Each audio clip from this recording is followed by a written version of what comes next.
Necə ki, ay ulduzlardan daha fəzilətlidir, daha parlaqdır.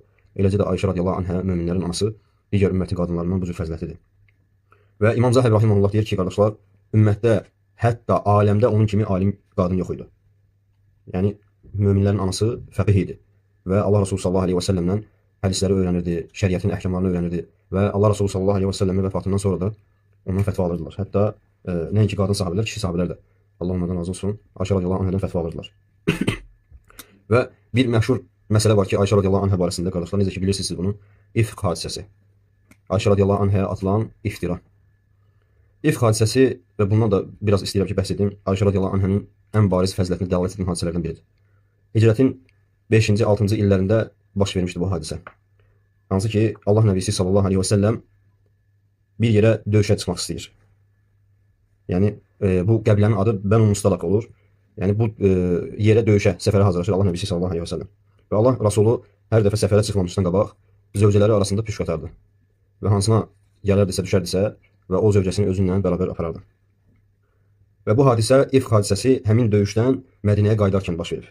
Həmin döyüşdən Mədinəyə qayıdarkən baş verir. Allah Resulü sallallahu aleyhi və səlləm necə ki, yenə də adəti üzrə püşk atdıqda Ayşə radiyallahu anhənin, yəni Ayşə radiyallahu anhə gəlmişdi bu püşk və özünlə götürmüşdü möminlərin anasını, Ayşə anamızı. Və bu səfərdən qayıdarkən, necə ki bilirsiniz, səfərə, o döyüşlərə karvanla gedirdilər. Döyüşlərə karvanla gedirdilər. Dəvə karvanları, üzərində onların azıqaları və s. Və bu dəvə karvanı Mədinəyə qayıdarkən bir yerdə dayanır. Yəni istirahət üçün bir yerdə dayanır, uzun məsafə olduğuna görə. Ayşə radiyallahu anhə həmin karvandan uzaqlaşır. Yəni öz təbii ehtiyaclarını ödəmək üçün bu karvandan uzaqlaşır. Və geri qayıtdıqda fərqinə varır ki, boyunbağısı yoxdur. Yəni boyunbağısını salıb bitirmişdi. Və neyniyir? O boyunbağını axtarmaqdan ötürü yenə karvandan uzaqlaşır. Elə ki, qayıtmaq istədikdə görür ki, artıq karvan gedib. Çünki Ayşə radiyallahu anhə təbiət etibarı ilə, yəni Mədinədəki qadınlar o cür idilər ki, yəni çəki olaraq yüngül idilər. Ağırlıqları yox idi elə də. Ona görə də hiss etməyiblər ki, o Ayşə radiyallahu anhənin olduğu o necə ki içinə girirlər və dəvənin üzərinə qoyurlar o şeyi, onları daşımaq üçün və o Ayşə radiyallahu anhənin çəkisinin xəfif olduğundan dolayı hiss etmirlər ki, onun içərisindədir yoxsa yox. Və qayıtdıqdan sonra Ayşə radiyallahu anhə görür ki, artıq karvan keçib gedib. Və oturur o öz yəni dəvəsinin necə ki oturmuşdu orada və orada oturub gözləyir ki, yəni bunun yoxluğunun fərqinə varsınlar və geri qayıtsınlar. Ayşə radiyallahu anhə oturduğu yerdə yuxuya gedir qardaşlar. Oturduğu yerdə yuxuya gedir. Və sahabelərdən biri Safvan bin Muattal Əs-Suləmi radiyallahu anhə. Və bu sahabə karvanın arxası ilə gəlirdi. Yəni hər dəfə səfərə çıxanda və ya da bir yola çıxanda adətlərindən idi ki, bir sahabə onların arxasından gəlirdi ki, onların geridə qalan əşyalarını toplasınlar deyə. Yəni bu əşyalar yığa-yığa gəlir. Və sübhə yaxın və yaxud da ki, sübh çağında Ayşə radiyallahu anhənin olduğu yerə gəlir çatır. Radiyallahu anhə, sahabə. Və görür ki, bir nəfər uzanıbdır və onu Ayşə anamıza bənzədir, radiyallahu anhəyə. Və həmin vaxtlarda hicab ayəsi hələ nazil olmamışdır, qardaşlar. Və o görüb Ayşə anamızı tanıyır. Və fikir verin, burada sahabənin bir əxlaqı var. O Ayşə radiyallahu anhəni gördükdə demir ki, yəni danışdırmır onu. Sadəcə bir ifadə işlədir. İnnə lillahi və innə ileyhi raciun. Yəni Qurandan bir ayə oxuyur. Necə ki bilirsiniz. Və bunu dedikdə Ayşə radiyallahu anhə oyanır. Və oyandıqdan sonra heç edilmədən öz miniyini, yəni Safvan radiyallahu anhə öz miniyini çöktürür və Ayşə radiyallahu anhə o miniyə minir. Ondan sonra dəvə karvanları tərəfə, yəni necə ki bunları qoyub getmişlər, bu dəvə karvanları tərəfə gedirlər. Və Allah Resulü sallallahu əleyhi və səlləmin karvanına rastlayırlar və onlarla birlikdə Mədinəyə gedirlər. Və bu Mədinəyə yola düşməmişdən əvvəl elə uzaqdan bu karvanda olan deməli Abdullah bin Ubey bin Səlül münafiqlərin başçısı, yəni bunu görəndə əlinə fürsət düşür. Yəni münafiqlər bilirsiniz ki, möminlərə daim iftira atmaq, onları rəzil etməyə çalışmaq və s. Və bu da əllərinə düşən bir fürsət idi əslində ki, Ayşə radiyallahu anhəni yəni iftira atmaq üçün, yəni Peyğəmbər sallallahu əleyhi və səlləmin irzinə toxunmaq üçün.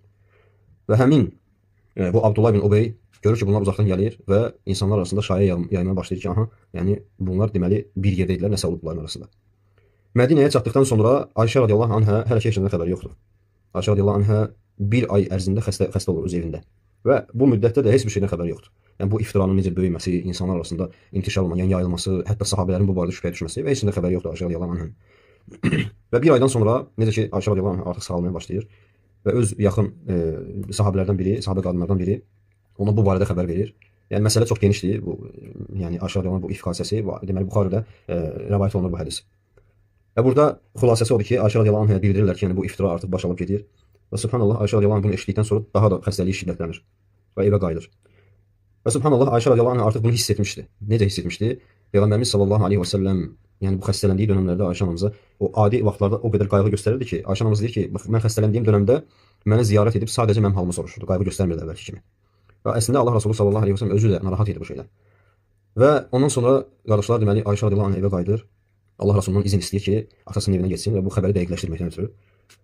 Və Allah Resulü buna izin verir Ayşə radiyallahu anhaya və gedəndən sonra məsələni öyrənir öz ata-anasından, yəni Əbu Bakr radiyallahu anhadan və öz anasından, Allah onlardan razı olsun. Və bu məsələnin iftira olduğunu, yəni iftiranın artıq insanlar içərisində yayıldığını, hətta sahabələrin belə insanların bu barədə şübhəyə düşdüyünü biləndən sonra Ayşə radiyallahu anh günlərlə ağlayır. Yəni günlərlə özünə gələ bilmir. Çünki ağır iftira idi, subhanallah. Və Allah Resulü sallallahu aleyhi və səlləm Ali radiyallahu anhuna Usama bin Zeydi məsləhətləşmək üçün yanına çağırır. Yəni artıq Allah Resulü sallallahu aleyhi və səlləm bilmir neyləsin. Vəhiy gəlmir, heç bir xəbər yoxdur. Artıq çarəsizdir və fikirləşir ki, Ayşə anamızı boşasın, yoxsa saxlasın. Və bu barədə məsləhət alanda Usama bin Zeyd radiyallahu anh deyir ki, vallahi ey Allah Resulü, mən sənin əhl-i beytin haqqında hələ indiyə kimi bir şey eşitməmişəm. Və Ali radiyallahu anh isə deyir ki, yəni ey Allah Resulü, səninlə evlənəcək qadın mı yoxdur?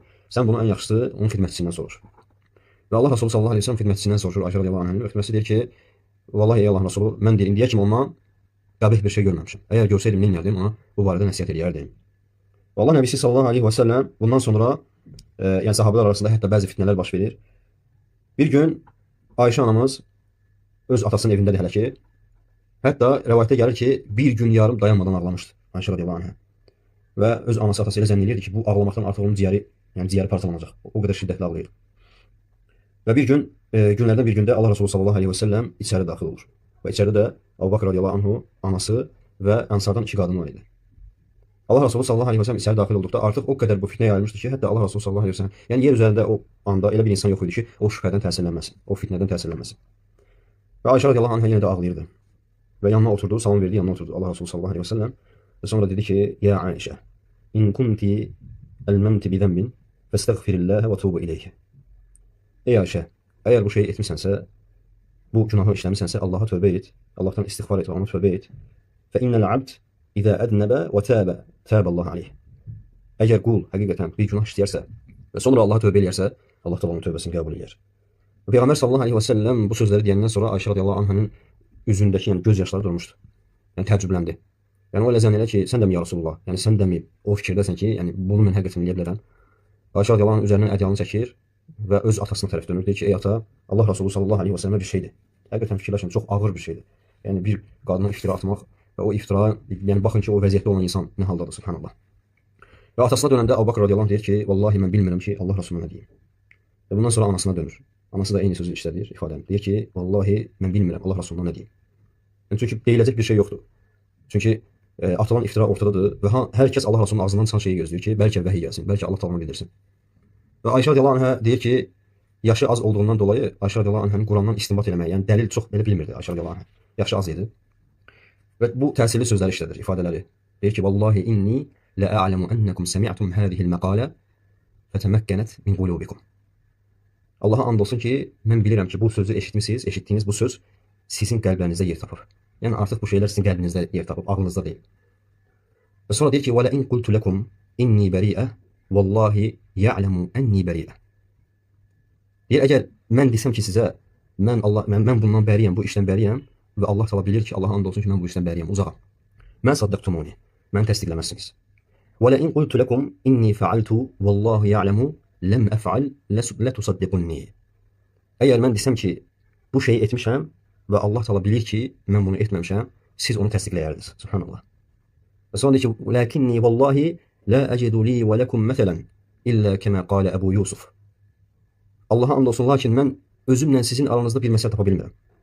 Ancaq Əbu Yusufun sözlərindən başqa. Fikir verin, yaşı az olduğuna görə Yaqub əleyhissalamın sözünü, yəni Yaqub əleyhissalamın adını xatırlamır. Yaqub əleyhissalam Yusuf əleyhissalamın qardaşları quyuya atanda nə demişdi? "Fəsabrun cemil, vallahu musta'anu ala ma tasifun." Və Ayşə radiyallahu anh bu sözü təkrar edir ki, "İlla kema qala Əbu Yusuf, fəsabrun cemil, vallahu musta'anu ala ma tasifun." Mənə düşən, yəni gözəl şəkildə səbr etməkdir. Sizin etdiklərinizə qarşı Allahdan mənə kömək gərəkdir. Və sonra örtüyünə bürünüb yenə ağlayır. Radiyallahu anh. Və sonra Allah Rasuluna sallallahu aleyhi və səlləmə elə bir hal baş verir ki, qardaşlar, Allah Rasulü sallallahu aleyhi və səlləm hansı ki, sahabələr bilirdilər ki, bilirsiniz ki, vəhyin gələndə Allah Rasulü sallallahu aleyhi və səlləm halı necə dəyişirdi. Bəzən sahabələr deyir, rəngi ağarırdı, və ağırlaşırdı Allah Rəsulü, halı dəyişirdi yəni. Niyə görə bu belədir? Çünki Allah Təala Quran-Kərimdə buyurur ki: "İnna sanulqi aleyka qawlan thaqila." Biz sənə ağır kəlmələr indiririk. Çünki Allahın kəlmələri ağırdır və o ağırlıq onu o hala salırdı. Və o hala gəldikdə Allah Rəsulü sallallahu əleyhi və səlləm əshabı bildi ki, artıq Allah Rəsuluna vəhiy gəlir. Allah Rəsuluna vəhiy gəlir. Və Ayşə radiyallahu anha deyir ki, subhanallah, deyir ki, mən deyir heç vaxt ağlıma gəlməzdi ki, mən elə bilirdim ki, Allah Rəsulü sallallahu əleyhi və səlləm yuxu görər. Yəni belə Cəbrail nazil olar, yəni belə şeylər var. Yəni xəbər verirlər ki, Ayşə radiyallahu anha bu şeydən bəridir. Lakin bilməzdim ki, qiyamətə qədər Allah Təala oxunacaq surə, ayələr nazil edir. Subhanallah. Baxın fəzilətinə.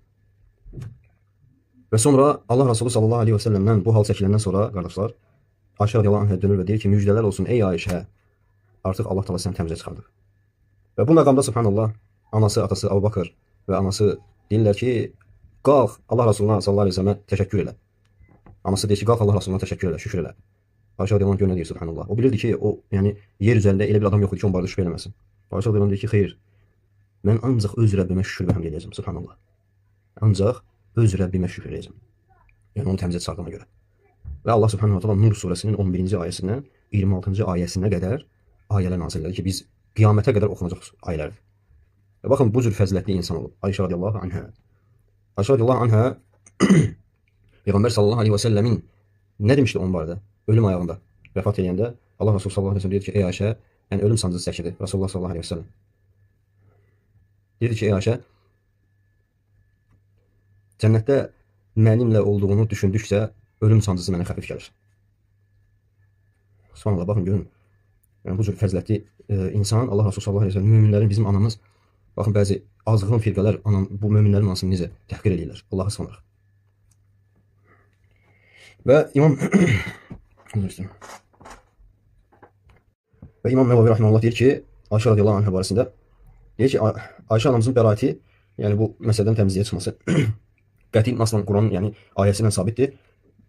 Əgər deyir İmam Nəvavi rahimehullah Müslimin şərhində deyir qardaşlar, əgər deyir ki, kimsə bunda şübhə etsə, kim bunda şübhə edərsə, alimlərin icması ilə kafir mürtəd olar.